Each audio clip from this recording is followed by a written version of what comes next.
बांग्लादेश के लिए एक बुरी खबर है क्योंकि भारत उसे उसी की भाषा में जवाब दे रहा है। बांग्लादेश में जो गाड़ियां चलती हैं ये वो तस्वीरें आप देख रहे हैं। बांग्लादेश में हो सकता है बहुत जल्द गाड़ियां चलनी बंद हो जाए। अगली तस्वीर में आपको दिखाऊं, दरअसल ये जो ऑटो पार्ट्स हैं ये ऑटो पार्ट्स भारत से ही बांग्लादेश जाते हैं। अगली तस्वीर में आपको दिखाऊं, दूसरी तरफ चिन्मय प्रभु जिन्हें जेल में डाल दिया है। बांग्लादेश में जब बाढ़ आई थी तो वो चिन्मय प्रभु देखिए लोगों की मदद कर रहे थे, बाढ़ के दौरान लोगों तक राहत पहुंचा रहे थे। उन्हें बांग्लादेश की सरकार ने जेल में डाला हुआ है। ये आप देख रहे हैं चिन्मय प्रभु को। अब आपको बताऊं भारत कैसे बांग्लादेश को घुटने पर ला सकता है, क्योंकि भारत ने जो तैयारी की है वो तैयारी ये है कि बांग्लादेश का दाना पानी कैसे बंद किया जाए। बांग्लादेश ऑटो मोटर पार्ट्स का 95% जो माल है वो विदेश से मंगाता है। इनमें 90% माल अकेले भारत से खरीदता है। हर महीने 1000 करोड़ के ऑटो पार्ट्स भारत से लेता है। पिछले साल ऑटो इंडस्ट्री में दोनों का लगभग 1 लाख करोड़ से ज्यादा का कारोबार हुआ। यानी बांग्लादेश में कार और गाड़ियां भारत भरोसे चलती हैं। मगर अगर भारत उसे कार और मोटर ऑटो पार्ट भेजना बंद कर देगा तो बांग्लादेश में नई कार बननी और पुरानी की मरम्मत रुक जाएगी।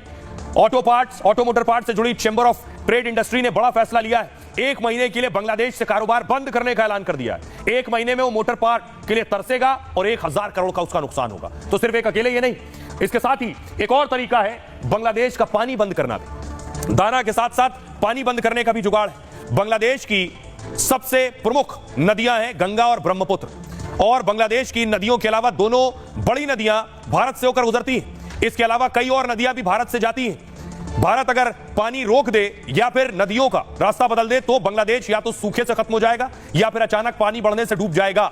सुनिए जरा, ये बात बांग्लादेश को समझ नहीं आ रही है लेकिन पाकिस्तान को समझ आ रही है। सुनिए पाकिस्तान के लोग क्या कह रहे हैं। बांग्लादेशियों का बुरा हाल हो चुका है क्योंकि बांग्लादेशियों को अपनी जो तरक्की थी वो हजम नहीं हो रही थी। अच्छा खासा था यार, वो बिल्कुल तरक्की कर रहा था। हम लोग पाकिस्तान में उनकी एग्जांपल दे रहे थे कि यार टक्का हमसे बेहतर चला गया। देखो उनके जो प्राइम मिनिस्टर हैं शेख हसीना, बेचारे को नजर ही लगा दी हमने। सुनो तो सही कि वहाँ के जो प्राइम मिनिस्टर वो अपनी कंट्री को बहुत अच्छा लेके जा रहे हैं और इंडिया के साथ उनके रिलेशन बहुत ज्यादा बेस्ट थे। लेकिन जिस तरह से उन्होंने इंडियंस के साथ बुरा सलूक किया और जिस तरह से उनको मारा पीटा, इंडिया से अगर कोई भी पंगा लेगा तो उसका यही अंजाम होगा। देखिए सीधी सीधी और साफ बात है, let's just be practical and let's just be real. तो इंडिया ने इस वक्त जिस तरह से ग्रूम कर लिया और जिस तरह से अपनी पूरी इंटरनेशनल वर्ल्ड के अंदर एक हिसार बिठा दिया अपना, जिसके अंदर पंजे गाड़ दिए। तो क्या बांग्लादेश को नहीं पता कि इंडिया से पंगा लेना महंगा पड़ेगा? देखिए यही चीज है ना कि हम लोग जो है ना when sentiments come to the international relations तो इसी तरह के हाल होते हैं। इंडिया का हाथ था क्योंकि हसीना जो वाजिद थी वो इंडिया के साथ अटैच थी। शेख मुजीबुर रहमान की फैमिली से थी, वो अटैच थी। जैसे कि अब जैसे ही ताल्लुकात खत्म हुए वो इंडिया चली गई और बांग्लादेश के हालात जो है ना वो खराब हो गए। अब वो इंडिया चाहता है कि बांग्लादेश तरक्की की तरफ ना जाए। तो जाहिर है जब इंडिया के खिलाफ नारे लगाएंगे तो सपोर्ट करेंगे। इसीलिए फिर वो रशिया की तरफ वो फोर्स लगा रहा है ताकि बांग्लादेश बिल्कुल ही जो पंगाल हो जाए। इंडिया प्रेशर डाल रहा है लोगों के साथ जो बिहेव किया है, स्टूडेंट्स के साथ टॉर्चर करते रहे हैं, ठीक है, और कुछ कत्ल भी किए हैं नौजवान इंडिया के। तो उन्होंने सोचा कि अगर हमारे मुल्क के लोगों को या हमारे रिलीजन के लोगों को आप जो है इस तरह टॉर्चर करोगे या तंग करोगे तो इट्स अ नेगेटिव थिंग जो ये कर रहे हैं। तो बाद में सपोर्ट भी आप उनसे ले रहे हैं। तो ये डिप्लोमेटिकली और लॉजिकली ये चीज समझ नहीं आती। और आइए अब आपको बताऊं कि दरअसल बांग्लादेश में जो कुछ हो रहा है उस पर भारत में गुस्सा है, लेकिन भारत में बंगाल के एक मंत्री ने कल ऐसा बयान दिया, ममता बनर्जी के करीबी हैं फिरहाद हकीम, जिसके बाद बवाल हो गया। पहले देखिए फिरहाद हकीम ने क्या कहा।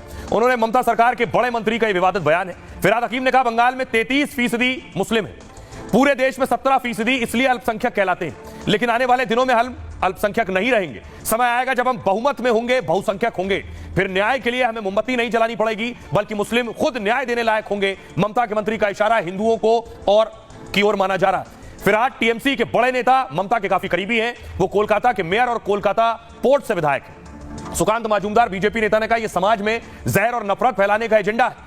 भारत में बांग्लादेश जैसे हालात बनाने का प्लान है। ममता सरकार की भारत विरोधी मानसिकता उजागर हो गई है। अमित मालवीय ने कहा ममता के मंत्री धमका और भड़का रहे हैं, शांतिपूर्ण विरोध की बजाय कानून हाथ में लेने की बात कर रहे हैं। लगता है वो शरिया कानून की ओर इशारा कर रहे हैं। सुनिए जरा क्या कुछ कह रहे हैं इस पर सियासतदान। हम एक ऐसे कौम से हैं जो कौम बंगाल में तो हम 33% हैं, मगर हिंदुस्तान में भी हम सिर्फ 17% है और हमें माइनॉरिटी कम्युनिटी कहा जाता है।